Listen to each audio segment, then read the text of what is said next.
Un millionnaire arrogant oblige l'aide-soignante de sa mère à passer par un spa de luxe uniquement pour ne pas avoir honte devant ses proches. Mais le soir de la grande réception, en la voyant danser avec un autre homme, il est rongé par une jalousie qu'il n'avait jamais connue. Pardon d'interrompre ton histoire, mais si tu apprécies ce genre de contenu, n'oublie pas de t'abonner. Soutiens cette chaîne et que Dieu te le rende au centuple. Merci et bon visionnage. L'air frais du matin dans les hauteurs de Neuilly-sur-Seine portait avec lui le parfum des glycines qui bordaient les rues les plus huppées de la banlieue chic parisienne. Parmi les villas à l'architecture contemporaine, rivalisant de faste, se dressait avec prestance la demeure des Beaumont-Rochefort, une construction aux lignes épurées qui semblait défier le ciel avec ses 3 étages de verre et de béton poli. Aurélie Dumas s'arrêta devant les lourdes grilles en fer forgé, ses mains tremblant légèrement alors qu'elle tenait son sac en toile usée.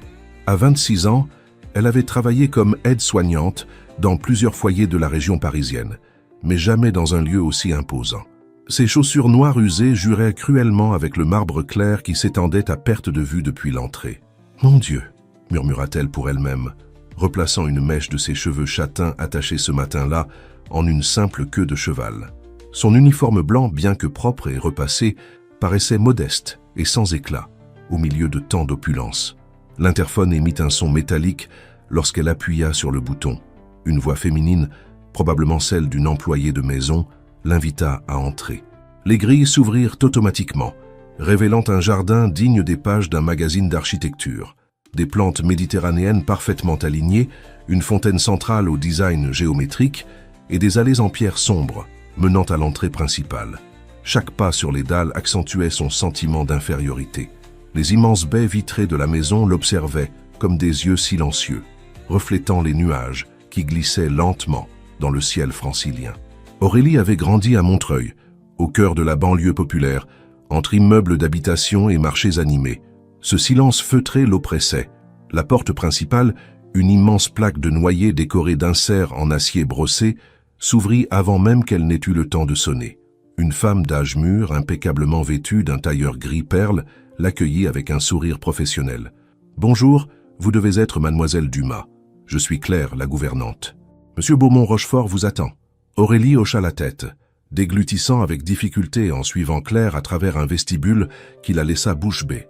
Le plafond s'élevait sur 2 étages, traversé par un escalier en marbre blanc qui semblait suspendu dans l'air grâce à l'absence de rampe visible.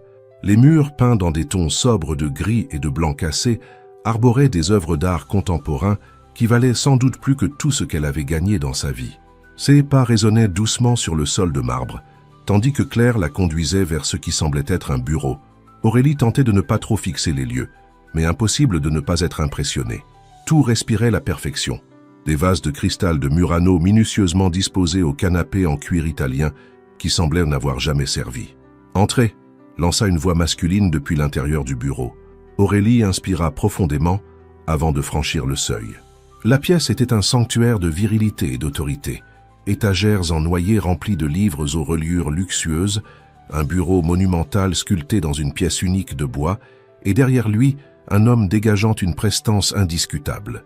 Maxime Beaumont-Rochefort avait 38 ans, mais son allure et l'intensité de son regard lui donnaient un air plus mûr. Ses yeux couleur ambre l'analysèrent de la tête aux pieds en moins de 3 secondes, et Aurélie perçut un changement subtil dans son expression, passant de la curiosité à ce qui ressemblait à de la déception. « Ainsi, vous êtes Aurélie Dumas », dit-il sans se lever de sa chaise, sa voix grave chargée d'un ton qu'elle ne parvint pas à interpréter. « Oui, monsieur. Enchanté de faire votre connaissance », répondit Aurélie, s'efforçant de garder une voix ferme malgré le nœud d'angoisse dans son ventre. Maxime se leva lentement, et Aurélie constata qu'il était encore plus impressionnant que ce qu'elle avait imaginé. Son costume gris anthracite semblait taillé sur mesure, chaque couture épousant parfaitement sa silhouette athlétique. La montre qu'il portait au poignet devait valoir plusieurs mois de salaire pour elle. « Les références que j'ai reçues à votre sujet sont excellentes », commença-t-il, contournant le bureau avec des pas mesurés. 5 ans d'expérience auprès de personnes âgées, une spécialisation en soins gériatriques, une disponibilité à temps plein. Il s'arrêta face à elle, la scrutant avec une intensité qui la fit se sentir comme un insecte sous une loupe. Cependant, Aurélie sentit ses muscles se tendre.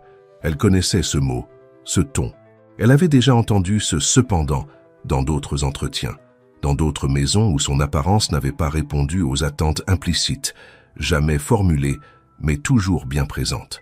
Cependant, poursuivit Maxime, je me dois d'être honnête avec vous. Cette maison ne se résume pas à un simple lieu de vie. C'est une extension de mon image, de ma marque personnelle. Chaque détail, chaque élément qui compose cet espace doit refléter un niveau d'excellence qui... Il s'interrompit, posant à nouveau son regard sur la silhouette d'Aurélie, qui, je le crains, ne correspond pas à votre présentation actuelle. Les mots tombèrent sur Aurélie comme des seaux d'eau glacée. Instinctivement, elle porta une main à ses cheveux, soudain consciente de chaque imperfection de son apparence. Son uniforme, qui lui avait semblé convenable ce matin-là, paraissait maintenant bon marché et mal ajusté. Ses chaussures, qu'elle avait soigneusement cirées la veille, lui semblèrent tout à coup vieilles et défraîchies. « Monsieur Beaumont-Rochefort », parvint-elle à dire d'une voix à peine audible, « Je peux vous assurer que mes compétences professionnelles, je ne remets pas en question vos compétences. » L'interrompit-il en levant une main. « Mais comprenez que ma mère, Madame Espérance, est habituée à un certain standing. Les autres membres du personnel, les invités que nous recevons, tout cela fait partie d'un écosystème où l'harmonie visuelle est essentielle. » Aurélie sentit ses joues s'embraser de honte. Les paroles de sa mère résonnèrent dans sa tête. « Ma chérie, le travail, c'est le travail. Ne laisse jamais personne te faire sentir inférieur à cause de ton apparence. » Et pourtant, elle se tenait là évaluée comme un meuble qu'il fallait assortir au décor. Depuis un coin du bureau, où Aurélie n'avait pas remarqué sa présence, une voix âgée mais claire brisa le silence pesant. « Maxime, tu ne crois pas que tu exagères un peu ?» Aurélie se retourna et vit une femme d'environ 80 ans assise dans un élégant fauteuil roulant. Malgré son âge, Madame Espérance Beaumont-Rochefort dégageait une présence magnétique.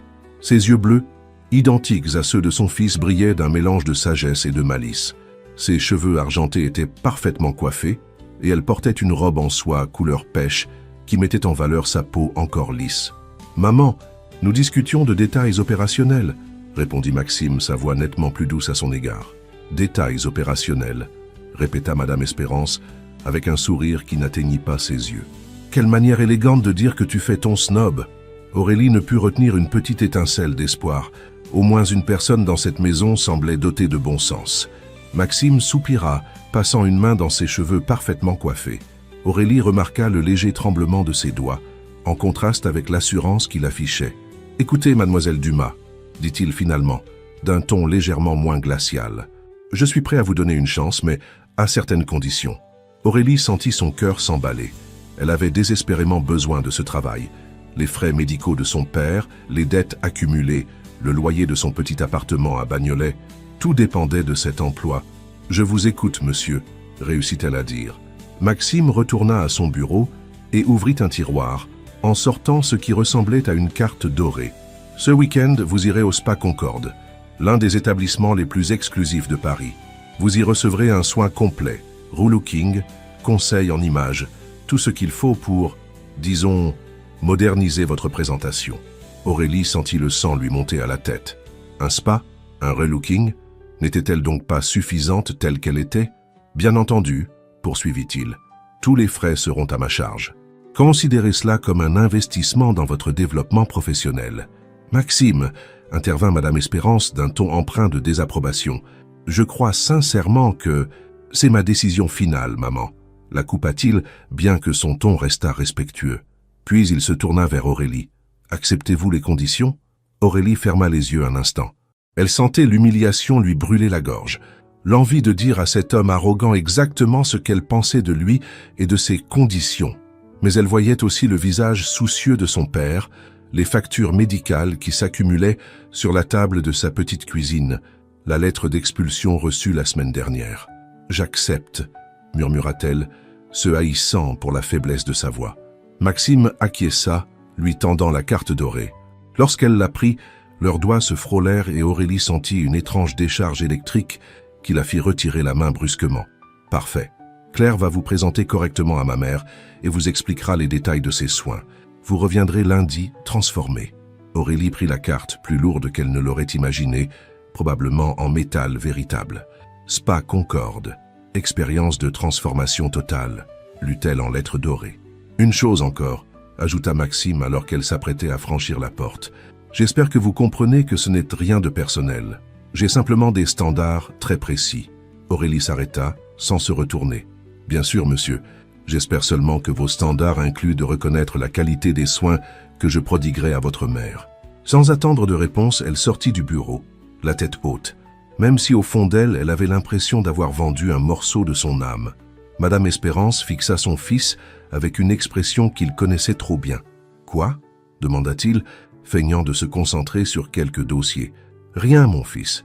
Je me demande juste si un jour tu comprendras que la véritable élégance ne s'achète pas dans un spa. » Maxime ne répondit pas, mais en observant par la fenêtre Aurélie s'éloigner les épaules légèrement voûtées, il sentit une étrange pointe au cœur, comme s'il venait de briser quelque chose de précieux sans bien savoir pourquoi.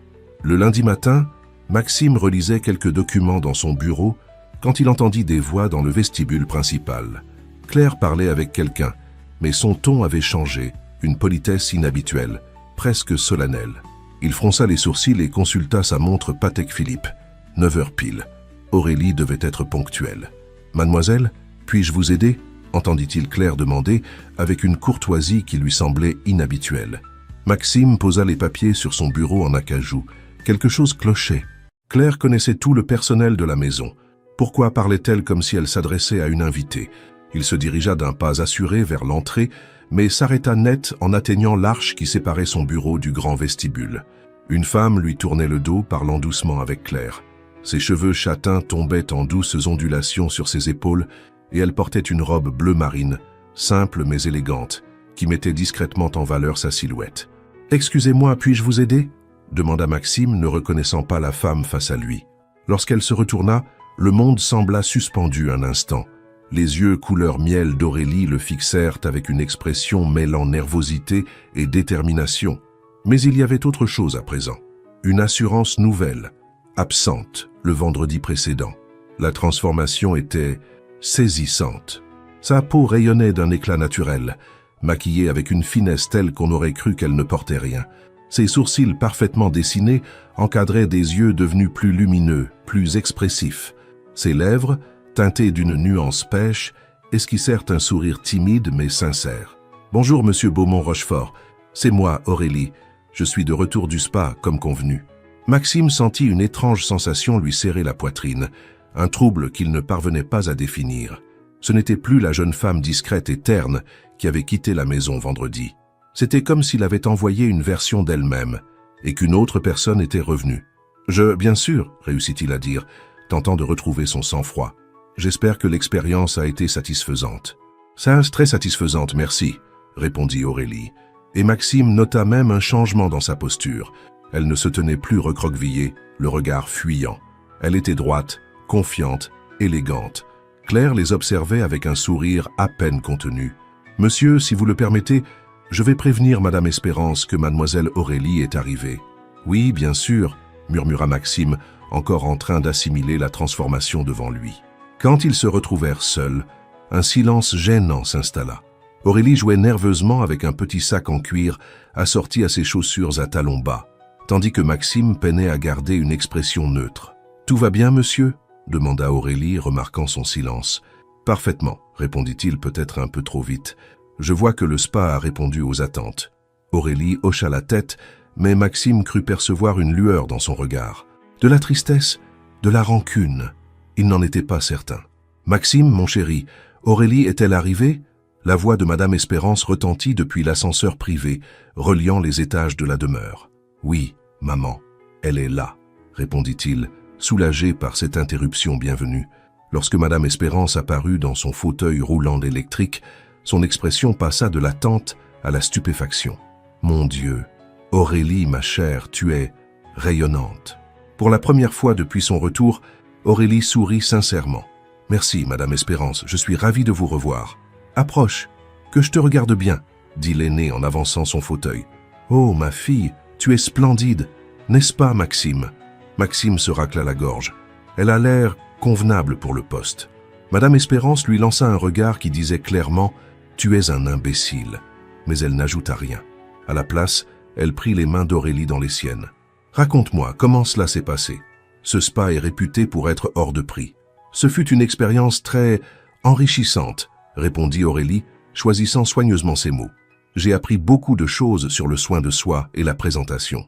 Ce qu'elle ne mentionna pas, c'est ce qu'elle avait ressenti pendant ces 3 jours, observé, évalué, transformé, comme si elle était un projet.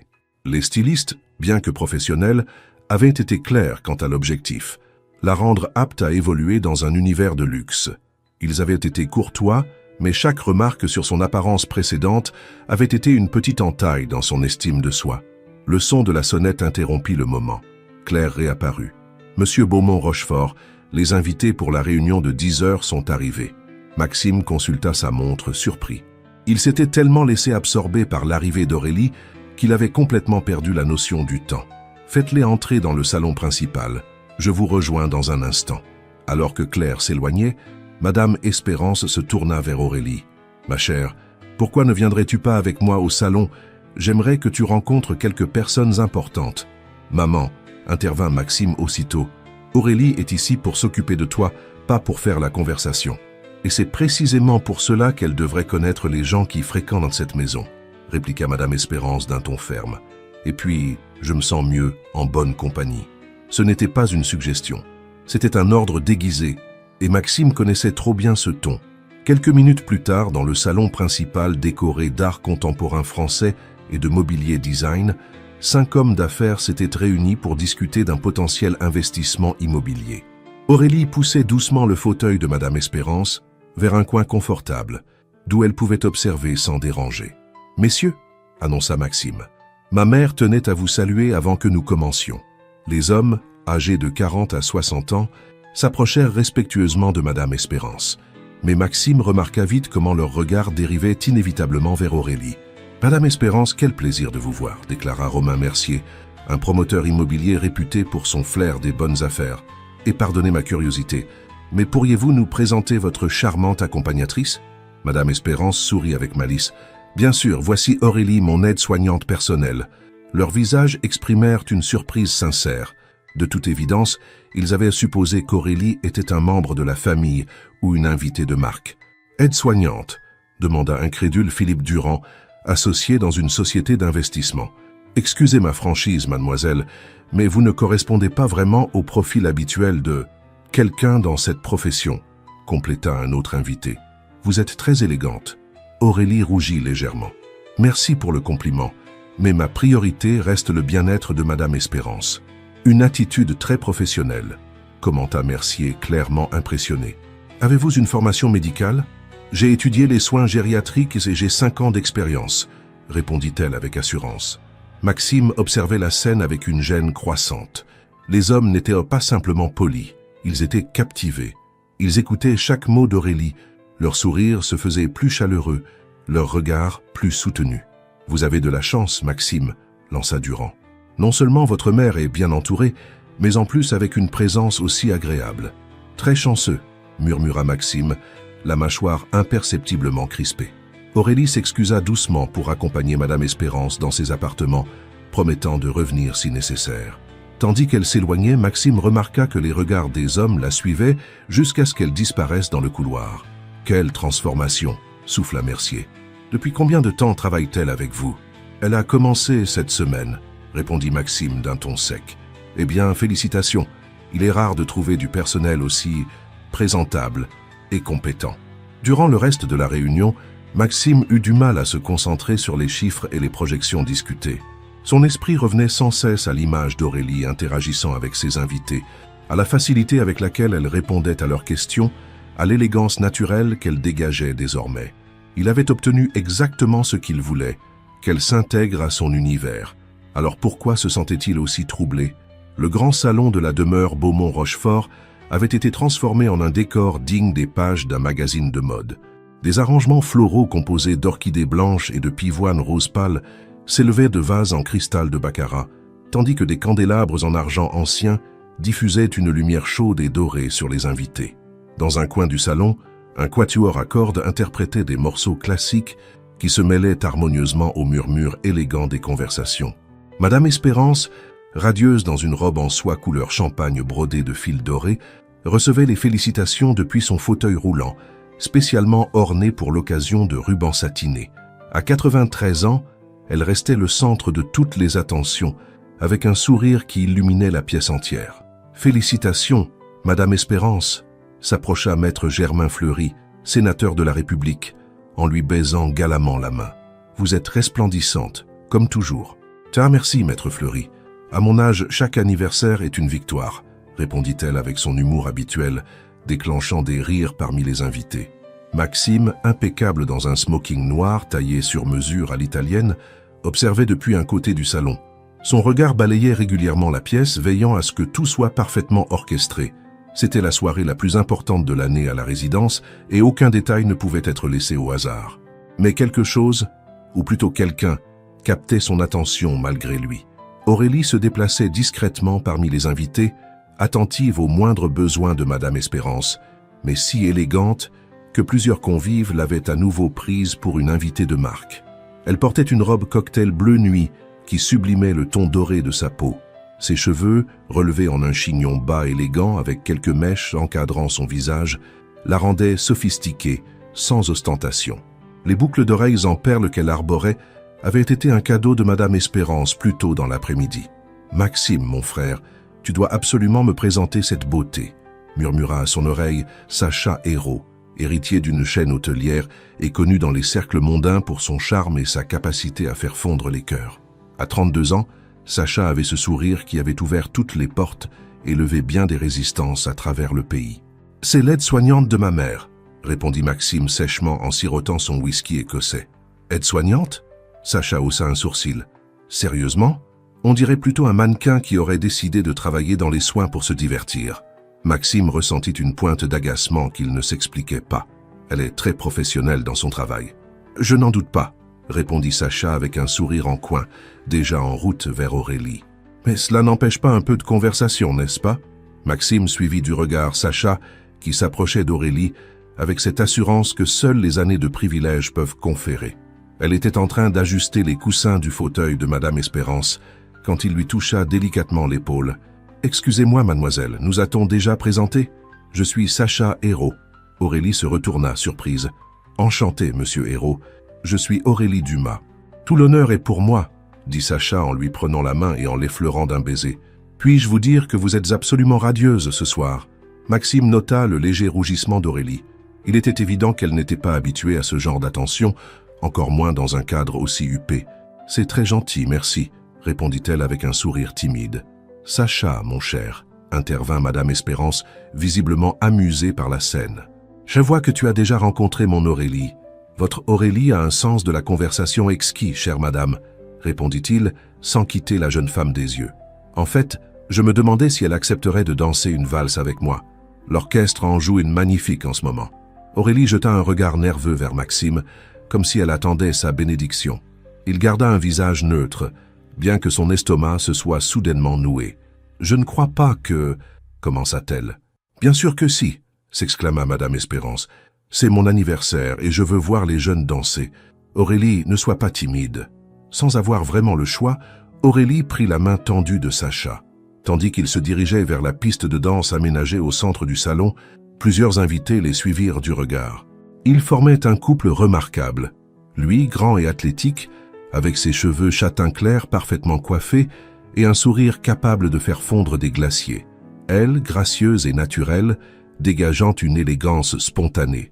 Maxime se positionna stratégiquement près de la piste, feignant de consulter son téléphone tout en observant chacun de leurs mouvements. Sacha dansait à merveille, guidant Aurélie avec aisance et douceur. Ce qui dérangeait le plus Maxime, c'était de voir à quel point elle se détendait, comment son sourire devenait plus vrai, plus lumineux. Ils forment un très joli couple, tu ne trouves pas ? dit l'épouse de l'ambassadeur d'Espagne, surgissant à ses côtés. Ton employé a beaucoup de chance d'avoir un employeur aussi attentionné qui l'inclut dans ce genre de soirée. C'est l'aide-soignante de ma mère, corrigea automatiquement Maxime, même si ses yeux restaient rivés sur la piste. À cet instant, Sacha murmura quelque chose à l'oreille d'Aurélie, déclenchant un éclat de rire franc et cristallin. Une musique spontanée, une joie naturelle que Maxime ne lui avait jamais entendue. Depuis son arrivée dans sa maison, Aurélie avait toujours été sérieuse, appliquée, retenue. Mais là, dans les bras d'un autre homme, elle semblait libre, heureuse. La musique changea, adoptant un rythme plus lent, plus intime. Sacha se rapprocha doucement et Aurélie ne s'écarta pas. Leurs regards se croisèrent et restèrent suspendus quelques secondes, créant une bulle de complicité qui semblait exclure tout le reste. C'est alors que quelque chose se brisa en Maxime. Une sensation brûlante et inconnue s'empara de lui, un mélange de colère et de possessivité qu'il n'avait jamais ressenti auparavant. Sans réfléchir, il se dirigea vers la piste de danse d'un pas décidé. « Pardonnez l'interruption », dit Maxime avec un sourire qui n'atteignait pas ses yeux. « Aurélie, ma mère aurait besoin que tu l'accompagnes un instant. Elle ne se sent pas très bien. » Aurélie s'éloigna aussitôt de Sacha, l'inquiétude peinte sur son visage. « Qu'est-ce qui ne va pas? Elle a besoin de ses médicaments. »« Rien de grave, » répondit Maxime, la saisissant par le bras avec plus de fermeté qu'il n'aurait dû. « Elle souhaite simplement se reposer un peu et préfère ta compagnie. » Sacha les observa s'éloigner, son sourire perdant un peu de sa chaleur. « Bien sûr, le devoir avant tout. Aurélie, ce fut un plaisir. J'espère que nous pourrons poursuivre notre conversation plus tard. »« Avec plaisir, » répondit-elle poliment, bien que toute son attention soit déjà tournée vers sa responsabilité. En marchant aux côtés de Maxime, Aurélie remarqua que sa main ne quittait pas son bras, le tenant avec une pression plus possessive que protectrice. Lorsqu'ils arrivèrent près de Madame Espérance, celle-ci les observa avec un brin d'amusement. « Tout va bien ? Je me sens parfaitement bien, dit-elle, visiblement perplexe. Aurélie fronça les sourcils et se tourna vers Maxime. « Mais vous m'avez dit qu'elle ne se sentait pas bien ?» Un silence inconfortable s'installa entre les trois. Madame Espérance les scrutait avec une lueur de malice dans les yeux. Elle avait parfaitement compris ce qui s'était passé. « Ah !» murmura-t-elle. « Je crois que mon fils voulait simplement s'assurer que tu étais disponible pour tes obligations. » Le regard qu'Aurélie lança à Maxime était un mélange de confusion et d'autres choses qu'il ne sut pas nommer. De la déception, de la colère, il se sentit étrangement obligé de se justifier. « Je voulais simplement m'assurer que tu faisais bien ton travail, » dit-il, sa voix plus sèche qu'il ne l'aurait souhaité. « Bien sûr, » répondit-elle, mais son ton s'était glacé. « Désolé si j'ai donné l'impression de négliger mes responsabilités. » Leurs regards se croisèrent et restèrent suspendus. Maxime se perdit dans ses yeux couleur miel qui, à présent, le fixaient avec une intensité troublante. Presque sans s'en rendre compte, il tendit à nouveau la main vers son bras. Mais ce contact-là fut différent. Ses doigts effleurèrent sa peau un peu trop longtemps, et tous deux sentirent une tension électrique qui leur coupa le souffle. Aurélie fut la première à détourner les yeux, mais le mal était fait. Quelque chose avait changé entre eux, de manière irréversible. Et il le savait. Il était 23h30, lorsque l'horloge ancienne du couloir principal sonna. Aurélie marchait silencieusement à travers les corridors de marbre de la demeure Beaumont-Rochefort.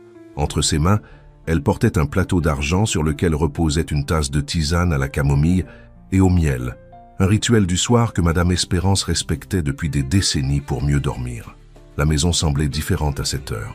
Les lumières tamisées projetaient de longues ombres dansantes sur les murs, et le silence était si profond qu'on pouvait entendre le tic-tac des horloges anciennes disséminées dans toute la résidence. Aurélie avait appris à se déplacer comme un fantôme, respectant la quiétude du lieu. Son uniforme de nuit différait de celui du jour, un ensemble confortable, pantalon et blouse gris perle, assez élégant pour satisfaire les standards imposés depuis sa transformation au spa. En tournant dans le couloir de l'aile est, menant à la chambre de Madame Espérance, elle s'arrêta net. Au bout du couloir, une silhouette familière sortait de l'ascenseur privé. Maxime revenait d'une énième réunion d'affaires, encore vêtu de son costume gris anthracite, bien que sa cravate fût dénouée et les premiers boutons de sa chemise ouverts. Pendant un instant, ni l'un ni l'autre ne bougèrent. La distance qui les séparait semblait chargée d'une tension difficile à nommer. Depuis la soirée d'anniversaire, 3 jours plus tôt, leurs interactions étaient devenues étrangement tendues, ponctuées de regards furtifs et de silences pesants. « Bonsoir », murmura Aurélie, reprenant sa marche vers la chambre de Madame Espérance. « Bonsoir », répondit-il, mais au lieu d'aller vers sa chambre, il se mit à marcher en sa direction. Ils se retrouvèrent au milieu du couloir, sous la lumière dorée d'une lampe art déco qui baignait leur visage d'un éclat chaleureux. Aurélie remarqua les cernes autour des yeux de Maxime, la tension dans ses épaules, ses cheveux légèrement décoiffés qui le rendaient plus humain. « Comment s'est passée ta journée ?» demanda-t-il. Il y avait dans sa voix une hésitation inhabituelle, comme s'il cherchait un prétexte pour faire durer l'échange. Aurélie le regarda avec surprise. « En 3 semaines de présence dans la maison, Maxime ne lui avait jamais posé de questions personnelles. Leur conversation s'était toujours limitée aux besoins de Madame Espérance ou à des sujets strictement professionnels. « Bien, merci », répondit-elle avec prudence. Madame Espérance a eu une journée tranquille. Nous avons lu un peu, regardé quelques photos de sa jeunesse. Elle aime beaucoup évoquer ses voyages en Europe. Oui, elle a toujours adoré ses souvenirs, murmura-t-il, mais son regard ne quittait pas le visage d'Aurélie. Et toi, tu aimes les récits de voyage? La question était si inattendue qu'Aurélie cligna des yeux plusieurs fois avant de répondre. Je suppose que oui, même si je n'ai pas beaucoup voyagé. Je ne suis jamais sorti de France. Jamais? Maxime semblait réellement surpris. Pas même en Belgique? En Espagne? Aurélie secoua la tête, soudainement consciente de la petitesse que son monde devait lui paraître face à celui de lui. Je n'en ai jamais eu l'occasion, ni les moyens. Un silence gênant s'installa. Maxime passa une main dans ses cheveux, les ébouriffant encore davantage. Bien sûr, je ne voulais pas, commença-t-il, mais il s'interrompit comme s'il ne savait comment continuer sans paraître condescendant. Ce n'est rien, dit Aurélie rapidement. Je comprends bien que nos mondes sont très différents. Nos mondes, répéta-t-il lentement, comme si ces mots avaient un goût étrange. Tu crois qu'ils le sont autant? Aurélie le fixa, tentant de deviner ce qui se cachait réellement derrière cette question. Ce n'est pas votre avis? Plutôt que de répondre, Maxime s'approcha encore d'un pas. Aurélie perçut son parfum, un subtil mélange de cèdre et de bergamote, devenu familier depuis plusieurs semaines. Elle sentit aussi ses yeux parcourir son visage, s'attardant brièvement sur ses lèvres, avant de revenir au sien. « L'autre soir, pendant la fête, commença-t-il, sa voix plus grave que d'habitude. « Qu'y a-t-il l'autre soir ?» demanda-t-elle, bien que son cœur ait déjà commencé à battre plus vite. « Tu étais différente quand tu dansais avec Sacha. » Aurélie sentit le rouge lui monter aux joues. « Différente comment ?»« Heureuse, » répondit-il simplement. « Tu avais l'air heureuse. Et c'est une mauvaise chose ?»« Non, » répondit-il vivement. « Ce n'est pas mal. C'est juste que je ne t'avais jamais vue comme ça. Peut-être parce que je ne m'étais jamais autorisée à être heureuse ici, » répliqua-t-elle, regrettant aussitôt la franchise de ses mots.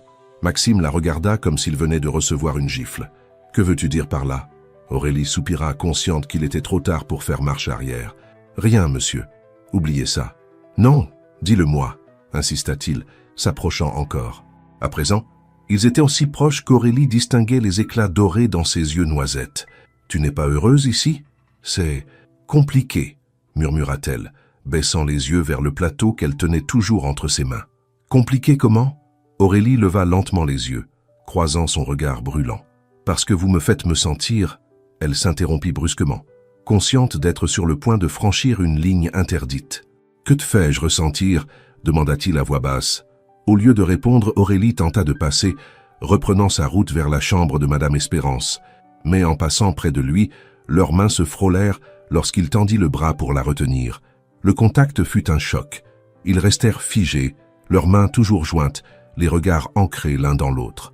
Aurélie sentit sa respiration s'accélérer, chaque nerf de son corps éveillé comme par magie. Maxime la fixait avec une intensité telle qu'elle se sentit mise à nu. Lentement, ses doigts s'entrelacèrent avec les siens, et elle ne les repoussa pas. À ce moment-là, le plateau de thé était la seule chose qui les séparait encore physiquement. « Aurélie » murmura-t-il, et son prénom prononcé ainsi avait une résonance intime, chargée d'émotions contenues. Mais soudain, comme frappé par une décharge, Maxime recula brusquement. Le lien se brisa. « Excuse-moi, dit-il, sa voix redevenue froide, distante. Je n'aurais pas dû... Ce n'était pas approprié. » Aurélie le regarda, déboussolée par ce revirement brutal. « Monsieur, il est tard, » coupa-t-il, déjà en train de s'éloigner vers sa chambre. « Tu devrais apporter le thé à ma mère. »« Maxime, » dit-elle, utilisant son prénom pour la première fois sans formalisme. Il s'arrêta, mais ne se retourna pas. « Bonne nuit, Aurélie. » Et il disparut dans le couloir, la laissant seule sous la lumière dorée de la lampe, le cœur battant si fort qu'elle eut l'impression qu'il résonnait dans tout l'étage. Lorsqu'elle entra enfin dans la chambre de Madame Espérance, ses mains tremblaient légèrement en servant le thé. L'aîné l'observa avec attention. « Tout va bien, ma chérie? Tu as l'air un peu troublée. »« Ça, tout est parfait, Madame Espérance, » mentit Aurélie, bien qu'elle sache que plus rien ne serait parfait après ce qui s'était passé dans ce couloir. Pendant ce temps, Maxime était dans sa chambre, les yeux fixés sur les jardins illuminés. incapable de chasser de son esprit la sensation des doigts d'Aurélie entrelacés avec les siens et se demandant diable ce qui était en train de lui arriver.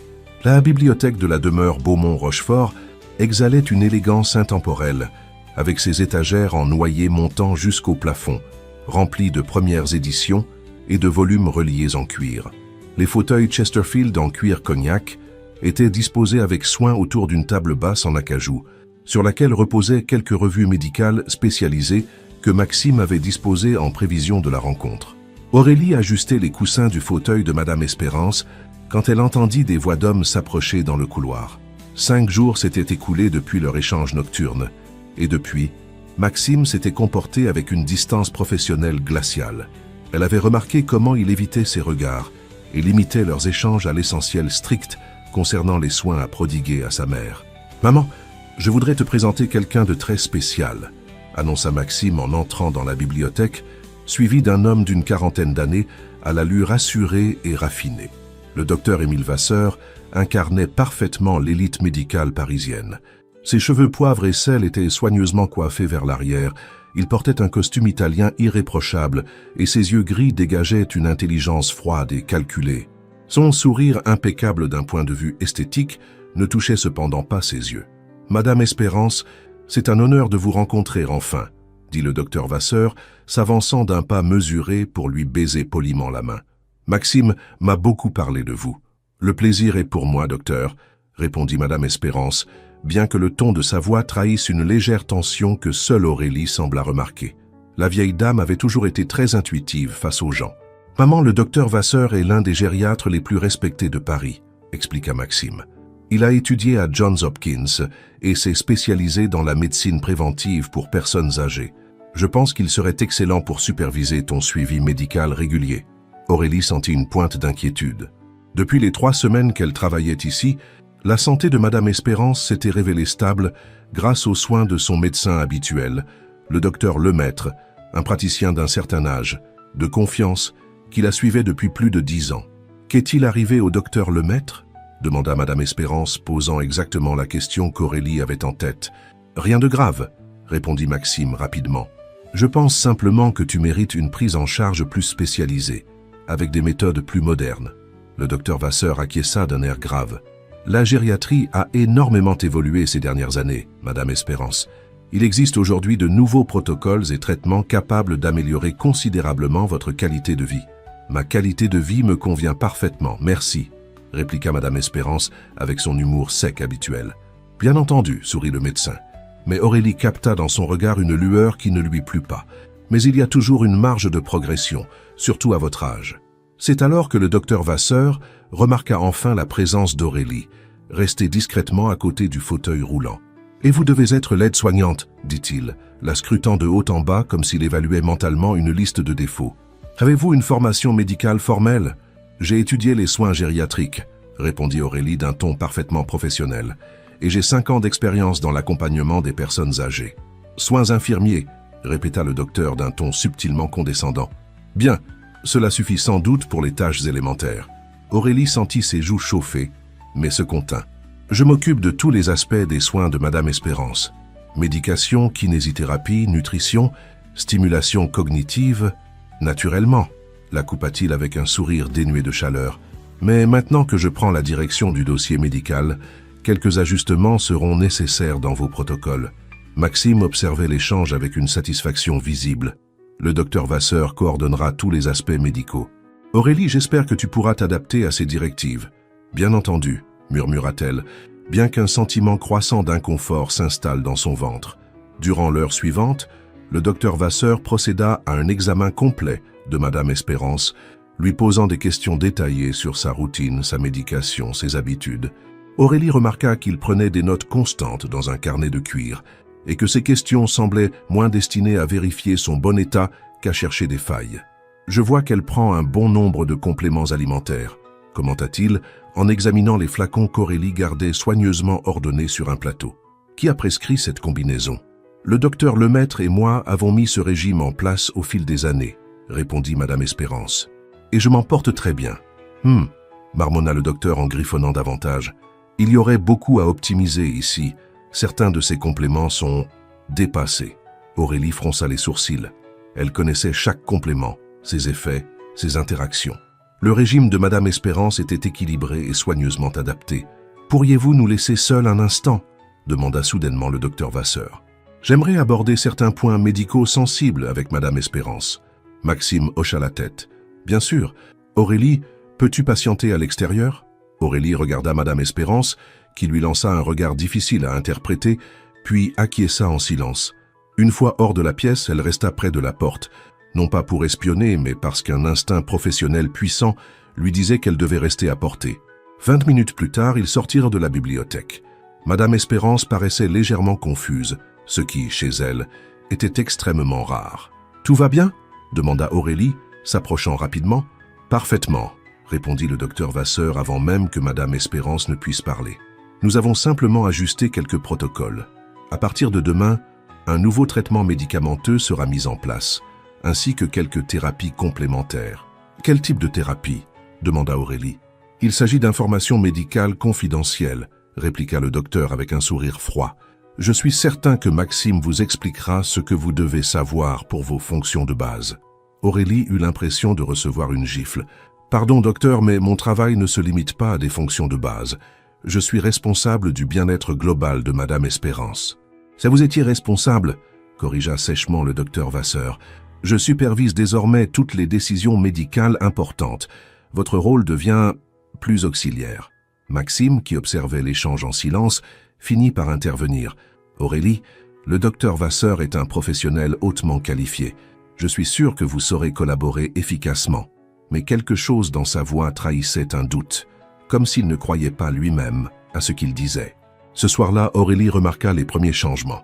Madame Espérance, d'ordinaire vive et bavarde au dîner, était étrangement silencieuse et somnolente.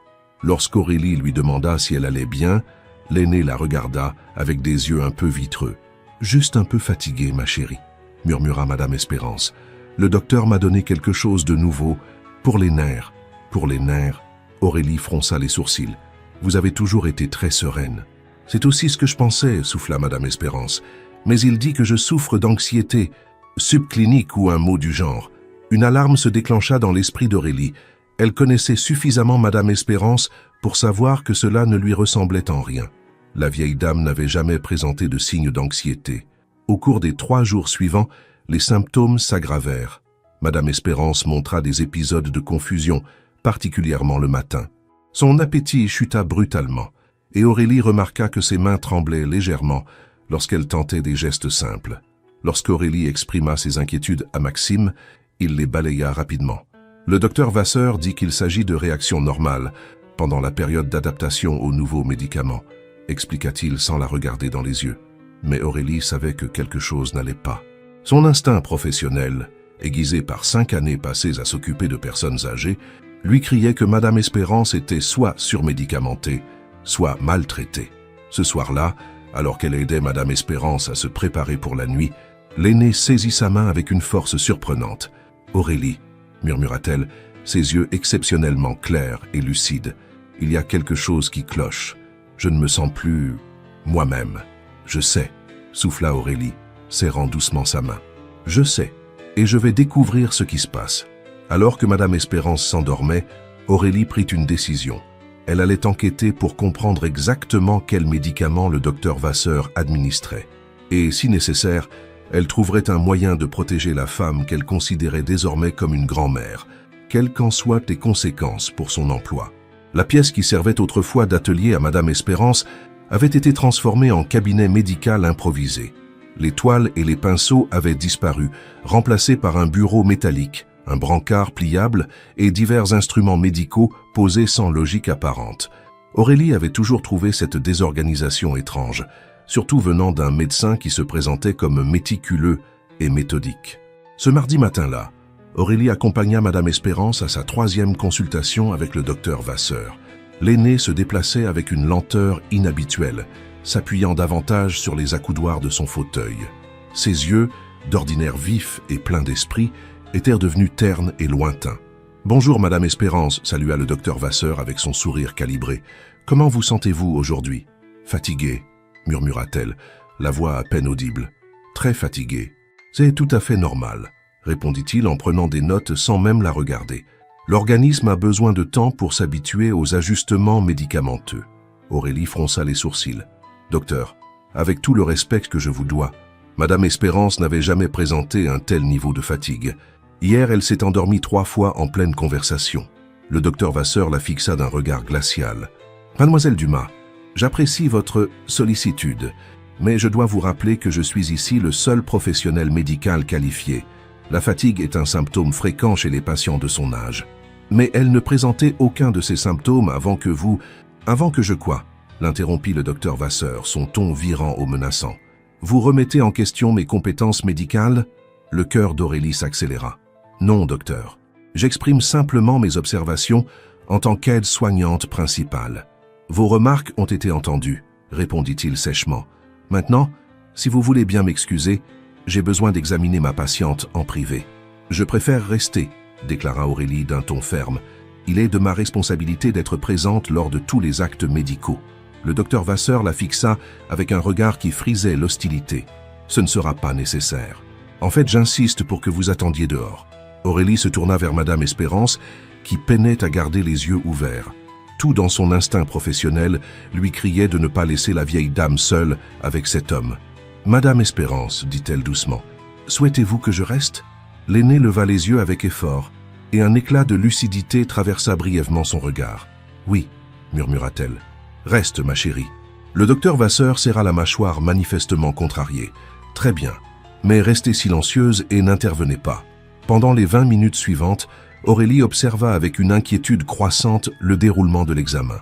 Les gestes du médecin étaient volontairement brusques, et elle le vit préparer une seringue contenant un liquide clair qu'elle ne put identifier. « Qu'est-ce que c'est » demanda-t-elle lorsqu'il s'approcha de Madame Espérance avec la seringue. « De la vitamine B12 » répondit-il sans la regarder. « Pour combattre la fatigue. » Mais quelque chose dans sa réponse sonnait faux, presque récité. Aurélie connaissait bien les injections de B12. Elles venaient d'ampoules clairement étiquetées. Celle-ci avait été prélevée dans un flacon sorti discrètement de sa mallette personnelle. Après l'injection, Madame Espérance s'endormit profondément en quelques minutes. Le docteur Vasseur rassembla rapidement ses affaires. « Laissez-la dormir 1 heure, indiqua-t-il. La somnolence est un effet normal de la vitamine. » Lorsqu'il fut parti, Aurélie resta auprès de Madame Espérance, qui respirait d'une manière étrangement régulière et profonde. Ce n'était pas un simple repos. C'était un sommeil lourd, artificiel. Plus tard, en tentant de la réveiller pour le déjeuner, Aurélie mit plusieurs minutes à obtenir une réponse. Quand Madame Espérance ouvrit enfin les yeux, elle regarda autour d'elle, désorientée. « Maxime » murmura-t-elle, confuse. « Où est mon Maxime ?»« Il est dans son bureau, madame. C'est moi, Aurélie. Vous me reconnaissez ?»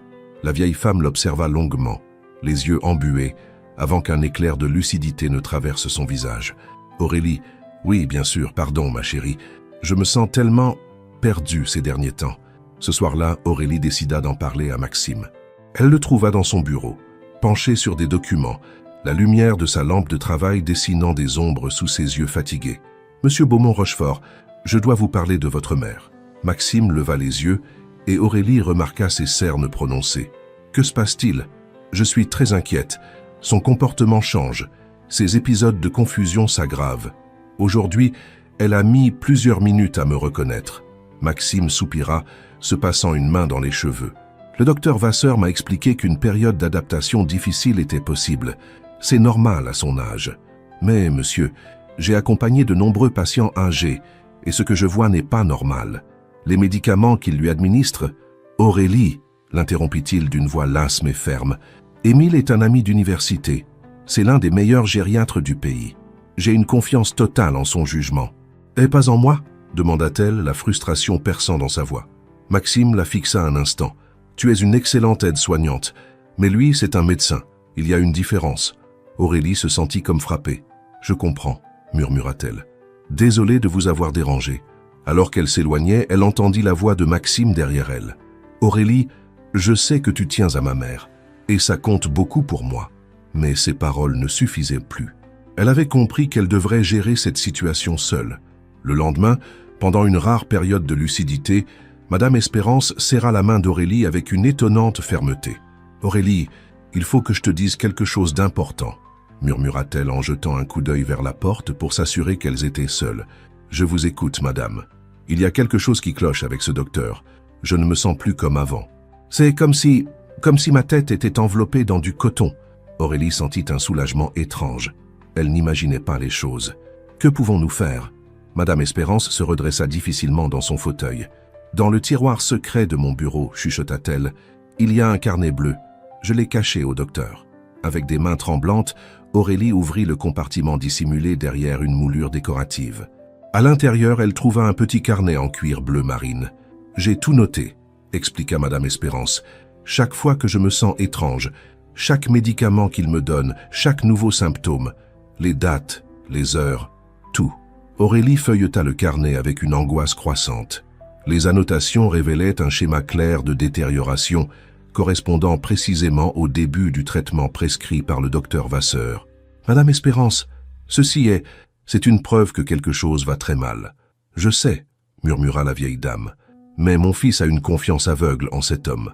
Il ne me croira pas. » Aurélie referma doucement le carnet et le glissa dans sa poche. « Alors il nous faut des preuves qu'il ne pourra pas ignorer. »« Sois prudente, ma chérie, » souffla Madame Espérance, les yeux remplis de larmes. « Cet homme est dangereux. Je le vois dans ses yeux, quand il croit que je ne le regarde pas. » Cette nuit-là, Aurélie resta éveillée, relisant attentivement chaque page du carnet bleu marine.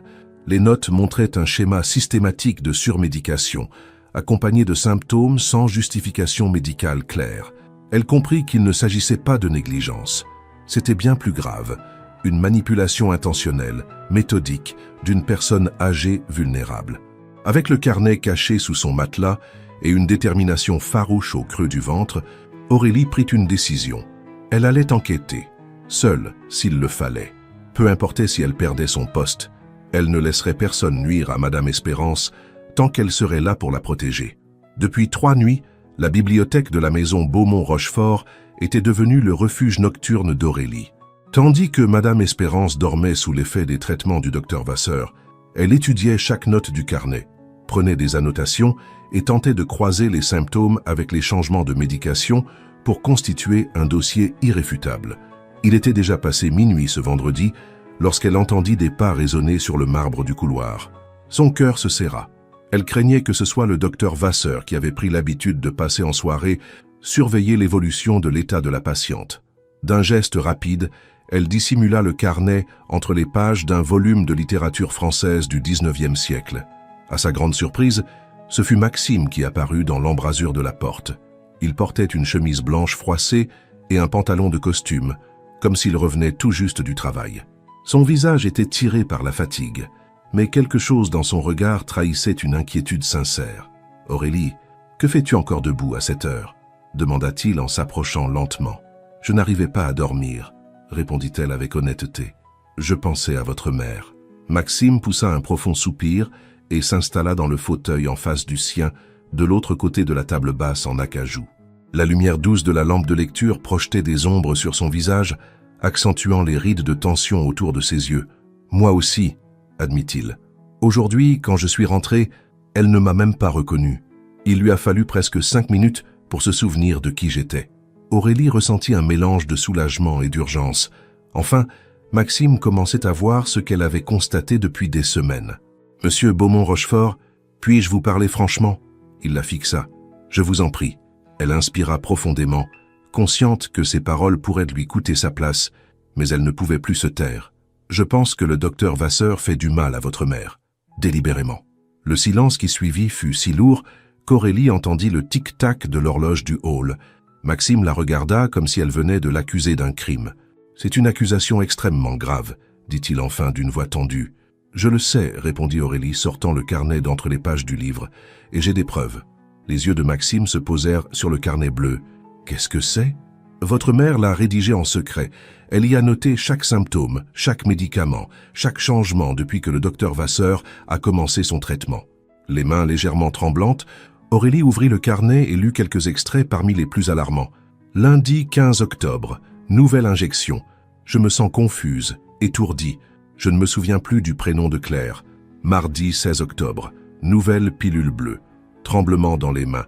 J'ai mis 10 minutes à reconnaître Aurélie. » Maxime se pencha en avant, son expression passant lentement du scepticisme à l'horreur. « Continue, » murmura-t-il. Aurélie lut encore. Vendredi 19 octobre. Le docteur dit que je développe une démence. Mais je sais que ce n'est pas vrai. Mon esprit est clair quand il ne me donne rien. Samedi 20 octobre.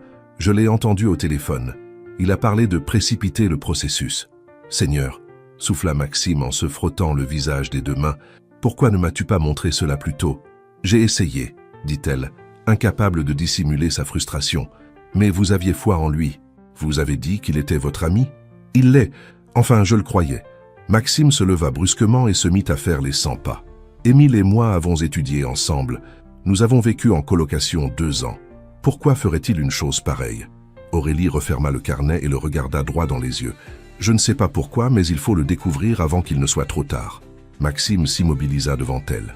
Que proposes-tu? Il nous faut des preuves solides. Quelque chose que la police ou les autorités médicales ne pourront pas ignorer. La police? Maxime pâlit. Aurélie, si tu te trompes, je ne me trompe pas, répondit-elle avec fermeté. Et au fond, vous le savez, vous avez vu le changement chez votre mère. Vous avez remarqué son comportement quand vous ne le regardez pas. Maxime revint s'asseoir, rapprochant sa chaise de celle d'Aurélie. Que devons-nous faire? Premièrement, il faut examiner toutes les ordonnances et les médicaments qu'il a prescrits. Ensuite, vérifier s'il y a des caméras dans le cabinet improvisé. Il y a des caméras, confirma-t-il. Tout est enregistré automatiquement. Parfait. Il nous faut aussi prélever des échantillons de médicaments pour les faire analyser dans un laboratoire indépendant. Maxime acquiesça lentement. Tu as raison. Demain, on passera tout en revue. Pour la première fois depuis des semaines, Aurélie sentit une étincelle d'espoir. Vous me croyez? Je te crois, répondit-il, la voix chargée d'émotion. Et je me déteste de ne pas t'avoir écouté plus tôt. Dans son regard, Aurélie vit quelque chose qu'elle n'avait jamais perçu. Une vulnérabilité sincère. L'homme autoritaire et distant avait disparu, remplacé par un fils désespéré d'avoir mis sa mère en danger. « Ne vous en voulez pas », murmura-t-elle. « C'était naturel de faire confiance à un ami. »« Naturel ?» Maxime laissa échapper un rire amer. « J'ai laissé mon orgueil et ma loyauté aveugle l'emporter sur le bien-être de ma mère et sur ton jugement professionnel. » Il se pencha vers elle et prit ses mains dans les siennes. Le contact envoya un frisson électrique à travers son corps. « Aurélie, je ne sais pas comment te remercier de l'avoir protégée quand moi je n'ai pas su le faire. » Elle regarda leurs mains jointes, sentant son cœur battre plus vite. « Vous n'avez pas à me remercier. Je l'aime comme si c'était ma propre grand-mère. Je le sais, » murmura-t-il en se rapprochant. « Et ça me fait réaliser à quel point tu es exceptionnel. » Leurs visages n'étaient plus qu'à quelques centimètres. Aurélie percevait la chaleur de son souffle, distinguait les éclats dorés dans ses yeux noisettes. La tension accumulée depuis des semaines devint insoutenable. « Maxime !» souffla-t-elle sans savoir ce qu'elle voulait dire exactement. « Aurélie !» répondit-il d'une voix rauque. « Lentement, comme attirés par une force invisible, leurs visages se rapprochèrent jusqu'à ce que leurs lèvres soient presque jointes. Aurélie ferma les yeux, sentant que tout son univers se concentrait en cet instant suspendu, mais la sonnerie stridente du téléphone de Maxime les ramena brutalement à la réalité. Ils se séparèrent, comme brûlés, haletants. Maxime fronça les sourcils en consultant l'écran. « C'est l'hôpital Sainte-Marie. Pourquoi m'appelle-t-il à cette heure ?» Il décrocha, la voix tendue. « Allô ?» Aurélie observa son visage se transformer, passant de la confusion à la panique. « Comment ça, ma mère est aux urgences ?» cria-t-il en bondissant. « Elle dort dans sa chambre. » Le monde sembla s'arrêter. Sans échanger un mot, ils coururent vers la chambre de Madame Espérance. Le lit était vide. « Claire !» hurla Maxime dans l'interphone. « Où est ma mère ?» La voix confuse de la gouvernante répondit aussitôt. « Monsieur, le docteur Vasseur a dit qu'elle avait eu une urgence et qu'il l'a emmenée à l'hôpital il y a environ 1 heure. » Aurélie et Maxime se regardèrent horrifiés. Le docteur Vasseur venait de jouer sa carte la plus dangereuse, et ils étaient arrivés trop tard pour l'arrêter. Madame Espérance était revenue de l'hôpital après 3 jours qui avaient semblé une éternité. Le docteur Vasseur avait évoqué une crise d'anxiété aiguë nécessitant une hospitalisation immédiate. Mais Aurélie avait bien remarqué l'air perdu de la vieille dame lorsqu'elle lui avait demandé des détails. Elle ne semblait se souvenir de rien. 1 semaine après cet épisode, Aurélie et Maxime avaient établi une routine nocturne secrète. Chaque soir, une fois que Madame Espérance dormait et que tout le personnel s'était retiré, ils se retrouvaient dans le bureau de Maxime pour passer au peigne fin chaque document, chaque enregistrement, chaque détail susceptible de dévoiler les véritables intentions du docteur Vasseur. Ce fut la 3e nuit d'affilée qu'on les retrouva ainsi.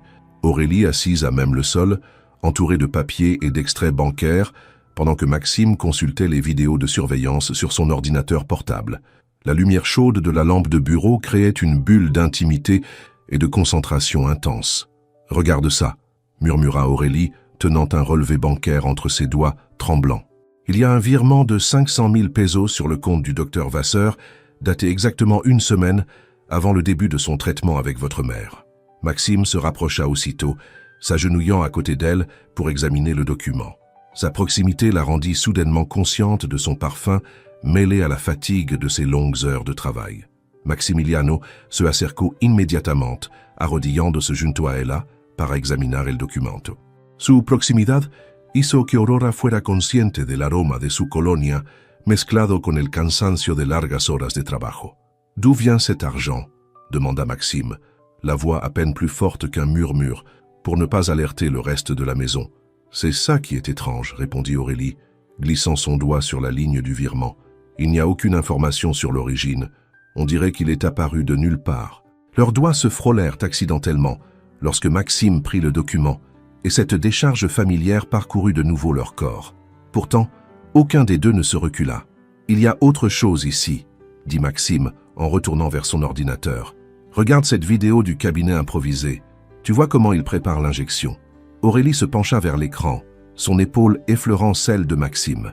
Sur la vidéo, on voyait clairement le docteur Vasseur remplir une seringue à partir d'un flacon dissimulé dans sa mallette personnelle et non des médicaments entreposés dans l'armoire visible. « Ce n'est pas de la vitamine B12, » murmura Aurélie en pointant l'écran. « La B12 est conditionnée dans des ampoules ambrées, déjà dosées. Ce liquide est totalement transparent. Tu crois que c'est quoi? Ça pourrait être n'importe quoi. Un sédatif? Un anxiolytique en surdose? Ou même quelque chose d'expérimental? » Aurélie se mordit la lèvre inférieure, un tic que Maxime avait appris à reconnaître comme le signe d'une inquiétude profonde. « Quoi que ce soit, c'est destiné à altérer l'état mental de votre mère. » Maxime referma brutalement l'ordinateur, les mâchoires serrées par la frustration. « Comment ai-je pu être aussi aveugle? Pourquoi n'ai-je rien vu? » « Ne vous en voulez pas, dit Aurélie d'une voix douce, posant une main apaisante sur son bras. « Il est très manipulateur. Il sait exactement quoi dire pour inspirer confiance. »« Mais toi, tu l'as vu dès le début, » répondit-il en se tournant vers elle. « Tu as essayé de me prévenir et je ne t'ai pas écouté. » Dans la pénombre du bureau, entouré de documents éparpillés, la manière dont ils se regardaient révélait une intimité silencieuse. Les murs qu'ils avaient rebâtis entre eux depuis des semaines commençait lentement à s'effondrer. « Il y a encore autre chose, » dit Aurélie, rompant le moment en saisissant un nouveau dossier. « J'ai trouvé de la correspondance entre le docteur Vasseur et un laboratoire pharmaceutique qui développe des traitements expérimentaux contre la démence. » Maxime examina les lettres, le visage de plus en plus tendu. « Il utilise ma mère comme cobaye pour des médicaments non homologués. Pire encore, » murmura Aurélie, lui montrant un paragraphe spécifique. D'après ce passage, il est rémunéré pour documenter la progression accélérée des symptômes chez les personnes âgées. Un silence chargé de colère suivit. Maxime se leva d'un bond et se mit à faire les 100 pas dans la pièce. « On va l'arrêter, » dit-il d'une voix calme mais glaciale. « Peu importe le prix, peu importe ce qu'il faut faire. On a assez de preuves pour aller voir les autorités, » confirma Aurélie en classant les documents par ordre.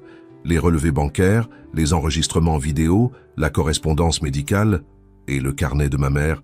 C'est la pièce la plus cruciale, son témoignage personnel, noir sur blanc, sur ce qu'on lui a fait. Maxime s'arrêta devant la fenêtre, observant les jardins illuminés par les projecteurs de sécurité. « Aurélie, quand tout ça sera fini, quand il faudra témoigner au tribunal, ta vie va changer. La presse, l'exposition publique. Ça m'est égal, » répondit-elle avec fermeté. « Tout ce qui m'importe, c'est protéger Madame Espérance. » Il se retourna lentement. Dans son regard, il y avait quelque chose qui fit battre le cœur d'Aurélie plus vite. « C'est seulement ma mère qui t'importe ?» demanda-t-il, sa voix lourde de sens. Aurélie sentit sa gorge se nouer. « Vous m'importez aussi. »« C'est comment je t'importe ?» insista-t-il, s'approchant doucement. Comme Aurélie chercha les mots, mais l'intensité de son regard lui coupa le souffle. Comme quelqu'un qui est devenu plus important que ce qu'il devrait. Maxime s'arrêta juste devant elle.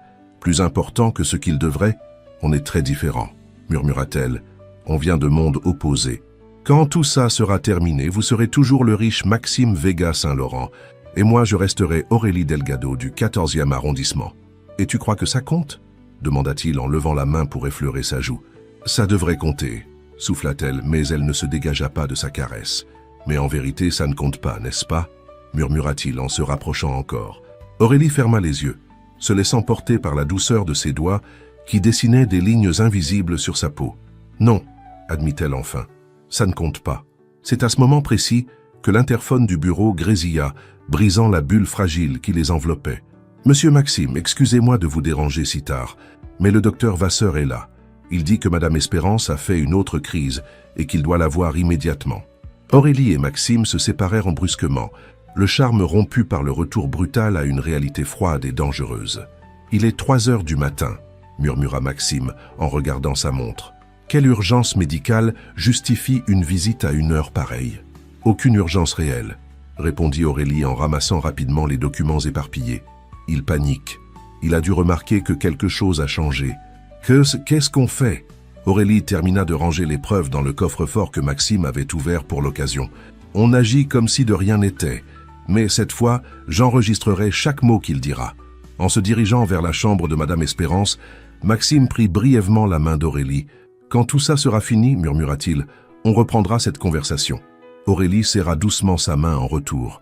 Elle savait que, quoi qu'il arrive cette nuit-là, plus rien ne serait comme avant.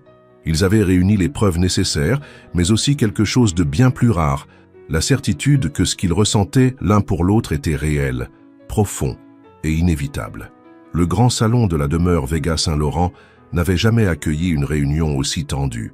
Les chaises en velours encadraient la longue table en acajou, autour de laquelle s'étaient rassemblés les membres les plus influents de la famille, accompagnés de l'avocat du patrimoine, du comptable et de 2 enquêteurs privés, que Maxime avait engagé en toute discrétion. Aurélie se tenait debout à côté du fauteuil roulant de Madame Espérance, qui semblait plus vive d'esprit qu'elle ne l'avait été depuis des semaines.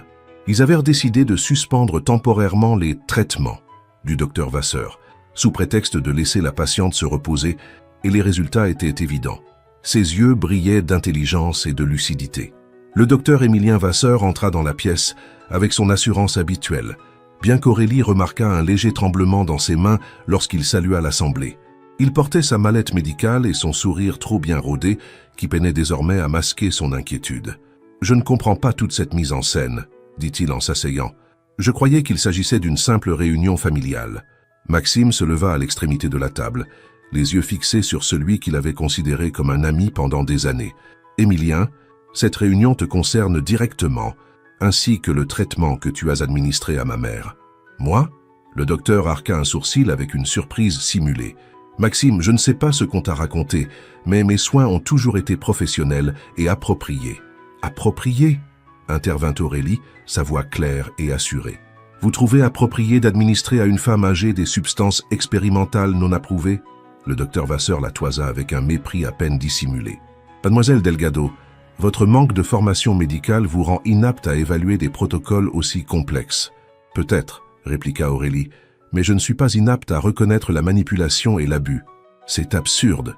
s'écria le docteur en se levant brusquement. « Maxime, tu ne vas tout de même pas croire une simple aide-soignante plutôt qu'un médecin diplômé. »« En réalité, » dit Maxime d'une voix calme, « je vais croire les preuves. » Il ouvrit une chemise et étala plusieurs documents sur la table.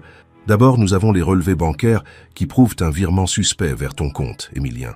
Le visage du docteur perdit toute couleur. C'est une information privée. Tu n'as pas le droit. J'ai tous les droits lorsqu'il s'agit de protéger ma mère, le coupa Maxime. Ensuite, nous avons les enregistrements de vidéosurveillance, où l'on te voit clairement administrer des injections à partir de flacons non identifiés. Aurélie connecta une tablette à l'écran principal du salon. Les images montraient, sans équivoque, le docteur Vasseur en train de préparer des injections à partir de contenants sortis de sa propre mallette.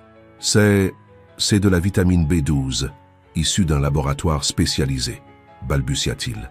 Vraiment ? Demanda Aurélie, brandissant un autre document. Parce que, selon l'analyse chimique indépendante que nous avons commandée, le liquide contenait du midazolam à forte dose et un composé expérimental appelé CT47, actuellement testé illégalement sur des patients âgés. Un silence glacial s'abattit sur la pièce.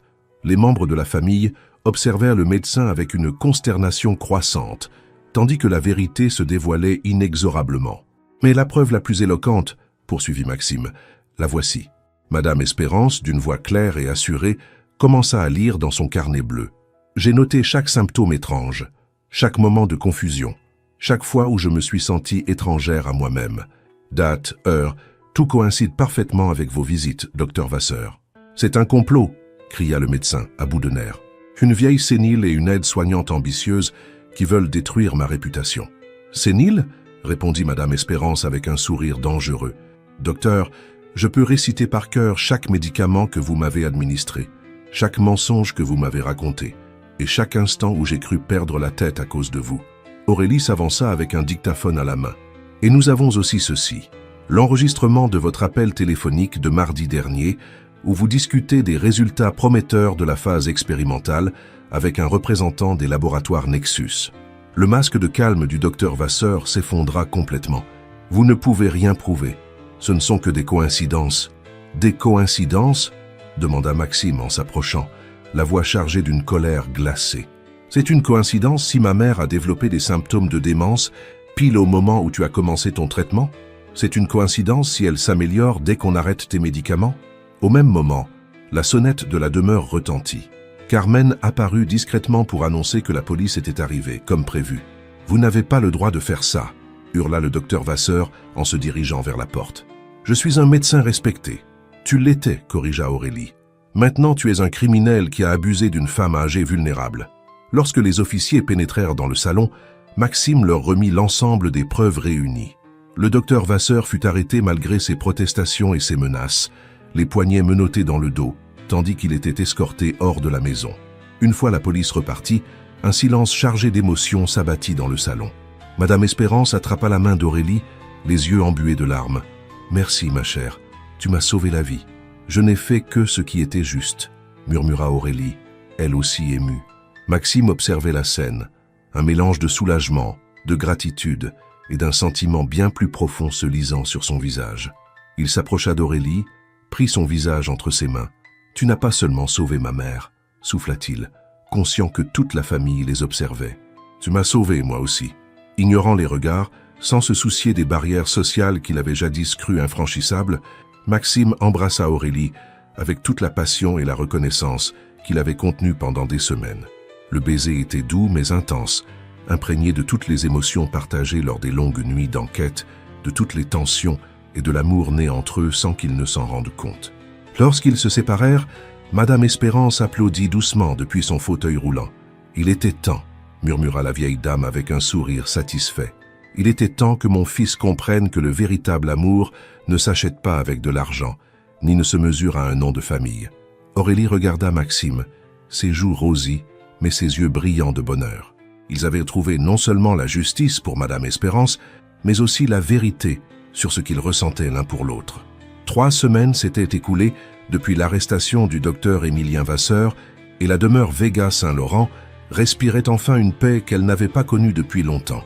Les jardins s'étendaient comme un tapis d'émeraude sous le ciel doré du coucher de soleil parisien, tandis que les glycines et les lilas formaient un cadre parfait pour ce qui allait devenir l'une des conversations les plus importantes de la vie d'Aurélie.